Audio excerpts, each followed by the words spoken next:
To share the joy of Raksha Bandhan, the Tripura Pradesh Mahila Morcha took a special initiative.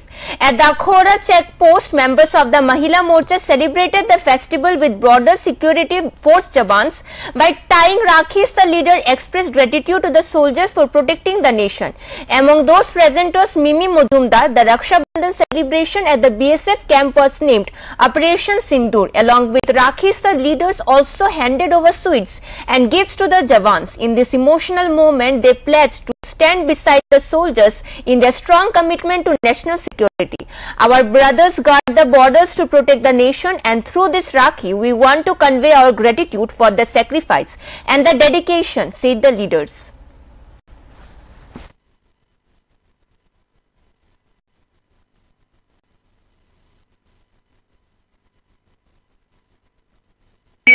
नई अगस्त 2025 আমরা আজকে রাখি পূর্ণিমা উৎসব উপলক্ষে আমরা পুরো ভারতবর্ষব্যাপী সকল ভাইদেরকে এবং রাজ্যবাসীর সব ভাইদেরকে দাদাদেরকে আমরা রাখির শুভেচ্ছা জ্ঞাপন করছি ভারতীয় জনতা পার্টি মহিলা মোর্চার প্রদেশের পক্ষ থেকে এবং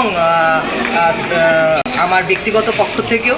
তো আজকে আমরা এখানে একত্রিত হয়েছি। আজকে আখাউড়া যে আমাদের বিএসএফ ক্যাম্প আছে সেখানে আমরা একত্রিত হয়েছি। আমাদের আর্ম ফোর্সেসের মধ্যে আমরা এই রাখি উৎসবটিকে আজকে পালন করছি। কেননা আজকে এইবারের যে আমাদের মূল যে বিষয় আজকে এবার আমাদের রাখি আপনারা জেনে থাকবেন যে অপারেশন সিন্দুর এবং অপারেশন মহাদেবের মতো যা কারনামা যা ভারতবর্ষব্যাপী ভারতবর্ষকে ভীষণভাবে গর্বিত করেছে আমাদের আর্ম ফোর্সেস, এবং সেই উপলক্ষে কিন্তু আজকে আমরা আর্ম ফোর্সেসের মাঝখানেই আমরা পালন করছি।